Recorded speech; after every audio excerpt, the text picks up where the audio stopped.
Bonjour et bienvenue sur Boulevard BD. Aujourd'hui, Spirou, l'espoir malgré tout, tome 4, une fin et un nouveau départ. La fin de la guerre semble proche. Les Boches devraient bientôt être vaincus. Mais pour Spirou, une victoire dans le sang n'est pas ce qu'il souhaitait. Il doit se rendre à l'évidence qu'il n'y a peut-être pas d'autre solution. Avec Fantasio et Spip, ils viennent de rejoindre une bande de maquisards. Les Allemands sont aux abois. Ils brûlent les fermes des paysans soupçonnés de résistance. Après un mois dans les bois, Spirou et ses compagnons apprennent par Victor et Mick que les Alliés ont débarqué à Bruxelles. Il est temps pour nos héros de rejoindre la capitale. Y retrouveront-ils les artistes cachés, Félix et Felka? Dernier volet de l'espoir malgré tout pour Émile Bravo. C'est l'heure de la libération et des règlements de compte. Pour les héros, la joie ne peut être totale tant le traumatisme du conflit est grand. Les cicatrices jamais ne pourront se refermer. Le propos de Bravo était d'expliquer comment Spirou allait devenir le personnage codifié par Franquin.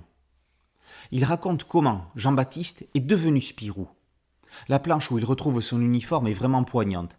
Il prendra confiance en lui et ne se laissera plus manipuler. La question que l'on peut se poser est, l'espoir malgré tout, est-ce d'abord une aventure de Spirou ou est-ce principalement le récit d'un conflit? Dans tous les cas, on est bien dans la naissance d'un héros. Mais l'œuvre d'Émile Bravo se rapproche plus d'un travail de mémoire sur la Seconde Guerre mondiale que d'une aventure de Spirou classique. L'histoire est formidable, mais elle aurait été tout autant avec un autre personnage que Spirou. On a du mal à réaliser que c'est lui qui ramènera le marsupilami de Palombie, lui qui combattra Zorglub, lui qui parcourra le monde de l'Afrique du Nyokolo Koba au pôle sud de Virus.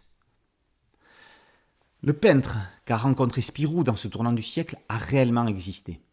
L'album se clôt par le dernier tableau peint par Félix Nussbaum avant son arrestation en juin 1944, témoignage poignant d'une époque tragique.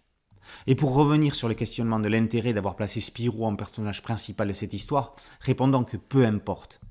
Avec la quadrilogie de l'espoir malgré tout, Émile Bravo a tout simplement signé une œuvre majeure de la bande dessinée du XXIe siècle. Spirou, l'espoir malgré tout, tome 4, une fin et un nouveau départ, par Émile Bravo, est paru aux éditions Dupuis. Boulevard BD, c'est un podcast audio, une chaîne YouTube. Merci de liker, de partager et de vous abonner. A très bientôt sur Boulevard BD. Ciao.